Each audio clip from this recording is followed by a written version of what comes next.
میں آپ دکھا دیں کہ کوئی ہر قسم کے موضوع پہ مسا کو انہوں نے جائز قرار دیا، کوئی سلف میں دکھا دیں، تو نام رکھ لینے سے نہیں آپ سلفی ہو جاتے. انہوں نے ایک اور بات، میں سمجھا ان کی بات ختم ہوگی، لیکن انہوں نے ایک اور بات نقل کی ہے کہ ہر قسم کے موضوع پر مسے کسی ایک سے دکھاتے ہیں. پتہ نہیں کس دنیا میں رہتے ہیں. یہ جوربین کی شاید بات کر رہے ہیں کہ یہ ہر طرح کے موضوع پہ مسے کی بات نہیں. تو یہ جوربین جو ہوتا ہے، جو ہلکا موضوع ہوتا ہے، یہ کہتے ہیں اس پہ مسے کرنا جائز نہیں. حالانکہ بہت سارے صحابہ کرام سے، پتہ نہیں کس دنیا میں یہ.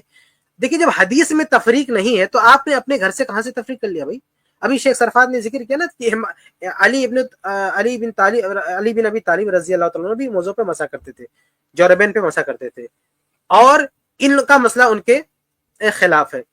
اسی طرح سے بہت سارے صحابہ کرام، میں ایک دو حوالے آپ کے سامنے ذکر کرتا ہوں. میں ایک حوالہ میرے پاس بھی شیخ، میں اس کو پیش کر دیتا ہوں. یہ جو ہے شیخ احمد شاکر نے جو جمال الدین قاسمی صاحب کی کتاب ہے المسح علی الجوربین، اس میں انہوں نے یہ دولابی کا یہ روایت نقل کی ہے کہ دولابی کہتے ہیں الکنا والاسما میں صفحہ جلد نمبر 1 صفحہ 181، وہ حضرت انس کی روایت لے کر کے ہیں، آپ اس کو دیکھ سکتے ہیں کہ ارزق بن قیس کہتے ہیں رأیت انس بن مالک احدث فغسل وجهه ويديه، کہ میں نے دیکھا انس بن مالک کو کہ وہ ناپاک ہوئے تو انہوں نے اپنا چہرہ دھویا، دونوں ہاتھ دھوئے. ومسح علی الجوربین من صوف، یہاں پہ باقاعدہ الفاظ ہیں اس کے. پہلی بات تو یہ کہ انہوں نے مسح کیا صوف، یعنی جو اون کا موزہ ہوتا ہے اس پر مسح کیا. یہ تو اسے جوربین کی بہت ساری روایتیں موجود ہیں، لیکن یہ خاص روایت ہے جس میں باقاعدہ اون کا ذکر بھی آ گیا کہ انہوں نے اون والے موزے پر مسح کیا. یہ تو بات ہی ہے، اور جوربین سے بہت ساری روایتیں. فقلت اتمسح علیہما، تو میں نے ان سے پوچھا کہ کیا آپ یہ اون کے موضوع پر مسح کر رہے ہیں؟ فقال انہما خفان ولکنہما من صوف. اصل استدلال اس بات سے ہے کہ صحابہ کرام، یہ جو بعد میں لوگوں نے تفریق کی ہے خف کی اور جورب کی، کہ خف جو ہے وہ جو چمڑے کا موزہ ہے اس کو کہا جائے گا، اور جورب جو ہے وہ صوف اور اون اور کے موزے کو کہا جائے گا. حضرت انس فرما رہے ہیں کہ یہ جو اون کا موزہ ہوتا ہے یہ بھی خف ہے، یعنی اللہ کے نبی صلی اللہ علیہ وسلم نے حدیثوں میں جو اجازت دی ہے خفین پر مسح کی، تو خف میں جورب بھی شامل ہے. تو انہوں نے فرمایا انہما خفانی، انہما خفانی، یہ جو اون کے موزے ہیں یہ بھی اصل میں خف ہیں، یعنی یہ بھی انہی موزوں میں شامل ہیں جن کے الگ نظر دی. وَلَكِنَّهُمَا مِن صَوْفٍ، لیکن یہ سب کے سب کیا ہیں؟ اون سے بنے. شیخ احمد شاکر کہتے ہیں ہاں سا اسناد صحیح، یہ اسناد جو ہے نا صحیح ہے. تو یہ صحیح سند کے ساتھ حضرت انس ابن مالک سے مروی ہے، بلکہ صرف حضرت انس ابن مالک ہی سے نہیں، یہ بات تو حضرت امام ابو حنیفہ سے بھی ثابت ہے کہ انہوں نے جورب پر مسح کیا ہے. امام ترمذی نے، یعنی یہ عجیب بات ہے کہ احناف جو ہے اس پر اعتراض کرتے ہیں، امام ترمذی باقاعدہ حدیث میں کر کے آئے، سنن ترمذی کی وہ روایت موجود ہے. یہ دیکھیے میں اس کو شیئر کرتا ہوں اسکرین پر. یہ فرما رہے ہیں قال ابو عیسیٰ، یعنی امام ترمذی فرماتے ہیں سمعت ابا مقاتل السمرقندی، کہتے ہیں صالح بن محمد ترمذی سے میں نے سنا ہے، وہ کہتے ہیں کہ میں نے ابو مقاتل السمرقندی سے سنا ہے دخلت علی ابی حنیفہ فی مرضہ الذی مات فی. یہ سنن ترمذی کے الفاظ ہیں کہ میں حضرت امام ابو حنیفہ کے پاس داخل ہوا اس مرض میں جن میں ان کی وفات ہوئی تھی. فدعا بماء فتوضأ، تو انہوں نے پانی منگایا اور وضو کیا. وعلیہ جوربانی فمسح علیہما، اور ان کے پاس ان کے پیروں میں 2 موزے تھے. تو جورب جو ہے وہ اون کے موزوں کو کہا جاتا ہے. خف عام طور پہ لوگ کہتے ہیں کہ خف تو چمڑے کے موزوں کو کہا جاتا ہے، تو یہاں پہ باقاعدہ جورب کے الفاظ ہیں. کہتے ہیں کہ ان کے پیروں میں 2 اون کے موزے تھے. فمسح علیہما، اور ان پر انہوں نے مسح کیا. ثم قال، پھر کہا فعلت اليوم شيئا لم اكن افعله، میں نے آج ایک ایسا کام کیا جو اس سے پہلے میں کبھی نہیں کرتا تھا. مسحت علی الجوربین، میں نے اون کے موزوں پر مسح کیا. وہما غیر منعلین، جبکہ اس میں نے جوتے نہیں پہنے ہوئے تھے. اس لیے امام ابو حنیفہ کے بارے میں یہ بات کئی ایک علماء نے کہی ہے کہ یہ انہوں نے پہلے جو ہے نا یہ اس کے قائل نہیں تھے، اور آخری عمر میں امام ابو حنیفہ اس بات کے قائل ہو گئے کہ اون کے موضوع پر مسح کیا جا سکتا ہے، یہ اس کے قائل ہو گئے. اچھا، صرف امام حنیفہ ہی نہیں، اور بھی علماء ہیں جو اس کے قائل ہیں. جیسے ایک مثال میں آپ کو یہ دے دیتا ہوں دیکھیے یہاں پر یہ الموسوعۃ الفقہیہ ہے، اس میں انہوں نے لکھا ہے کہ وروی رجوع ابی حنیفہ الیہ فی مرضی، کہ پہلے امام حنیفہ جواری پر مسح کے قائل نہیں تھے، لیکن اپنے مرض میں ان سے روایت کیا گیا کہ انہوں نے رجوع کر لیا۔ باقی یہ جو اب جب یہ حدیث ثابت ہو گئی کہ اون کے موضوع پر مسح کیا جا سکتا ہے، عمومی طور پہ خف کو بھی جو ہے نا وہ جورب میں شامل کیا گیا ہے، تو ہم کو الگ سے کوئی دلیل دینے کی ضرورت نہیں ہے۔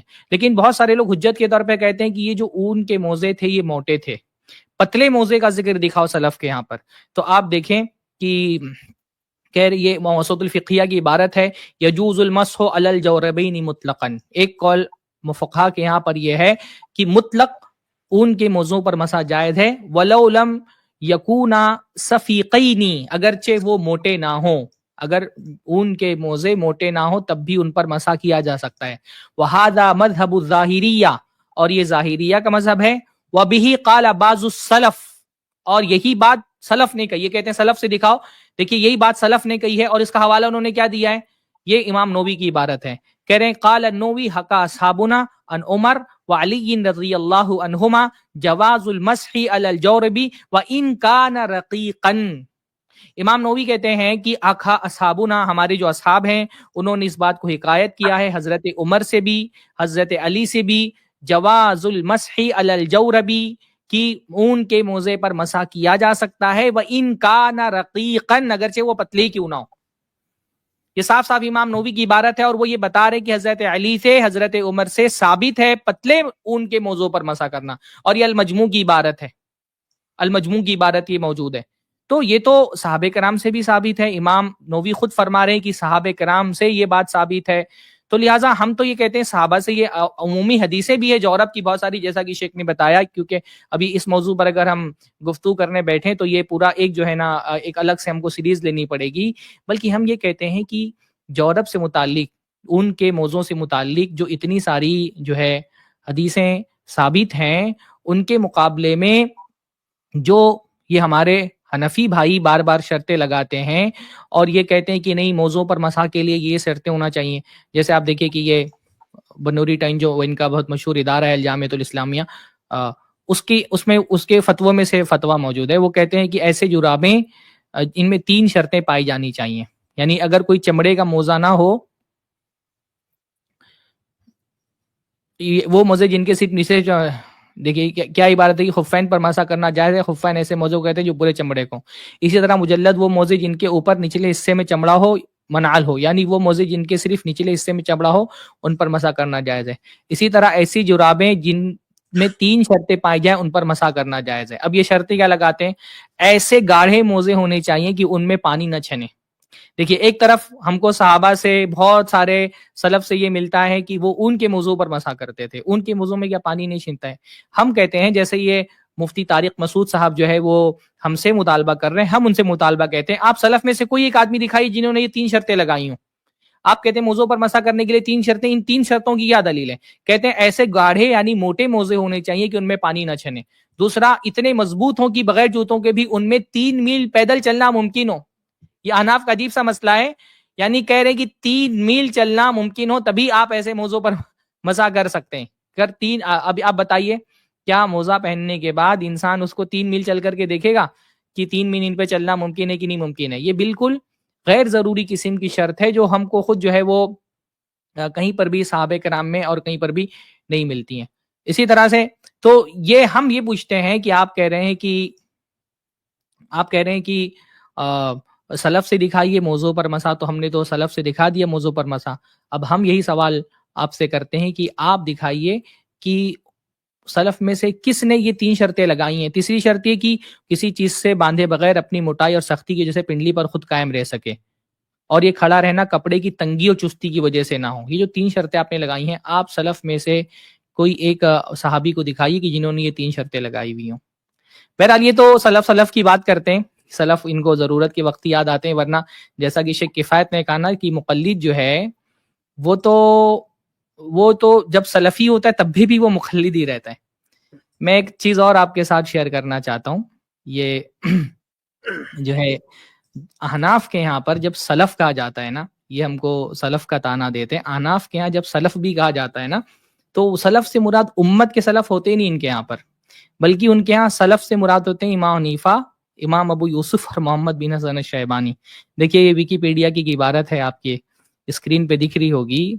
اس میں وہ بتا رہے ہیں والسلف یعنی جو ان کے ہاں پر جو اصطلاحات ہیں ان کا معنی کیا ہوتا ہے. امام اعظم سے مراد امام حنیفہ ہوتا ہے، امام ثانی سے مراد امام ابو یوسف ہوتا ہے، امام ربانی سے مراد محمد بن حسن الشیبانی ہوتا ہے. ایسے ہی جب حنفی السلف کہتے ہیں تو ان کی کیا مراد ہوتی ہے؟ وہ السلف کہہ کر کے امت کے سلف مراد نہیں لیتے ہیں. جب یہ کہتے ہیں السلف یراد بہذا المصطلح عندهم، جب یہ احناف سلف کہتے ہیں تو سلف سے ان کی مراد ہوتی ہے من ابی حنیفہ الی محمد بن حسن، حضرت امام ابو حنیفہ سے لے کر کے محمد بن حسن. یعنی یہ جب سلف کہتے ہیں تو ان کا صرف 3 ہی لوگ مراد ہوتے ہیں، امام ابو حنیفہ، امام ابو یوسف اور محمد بن حسن الشیبانی. یہ 3 ہی لوگ ان کے یہاں پر مراد ہوتے ہیں جب سلف یہ کہا جاتا ہے ان کے یہاں پر.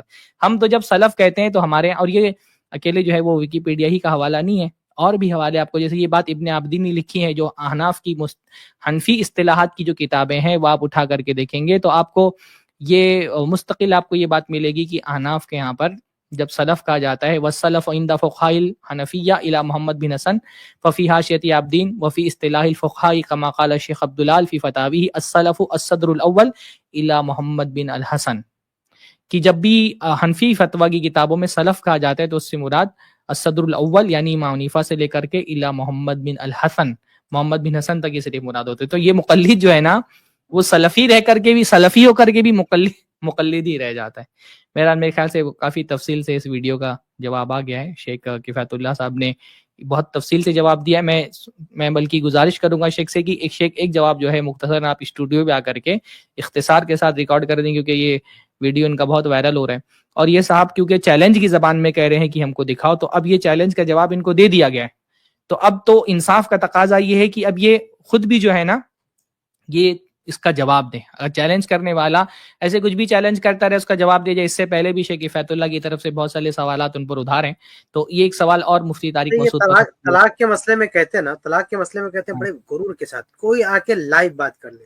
جتنے لوگ بھی سن رہے ہو نا، میں لائیو بات کرنے کے لیے تیار ہوں. اگر مفتی طارق مسعود صاحب مجھ سے بات کرنا چاہے تو میں تیار ہوں. جو بھی یہ ویڈیو سن رہا ہے جا کے ان تک پہنچا دے. اتنے غرور کے ساتھ آپ بیٹھ کے بات کر رہے ہیں کہ کوئی آ کے مجھ سے لائیو بات کر لے 3 طلاق کے مسئلے پہ. تو ایک مجلس کی 3 طلاق ایک ہوتی ہے، ایک ساتھ دی گئی 3 طلاق ایک ہوتی ہے. اس پر اگر آپ کو لائیو بات کرنے کا شوق ہے تو ہم تیار، آپ میرے ساتھ بات کر سکتے ہیں. آپ مجھے اطلاع دیں، ہم لوگ اس کا انتظام کرتے ہیں.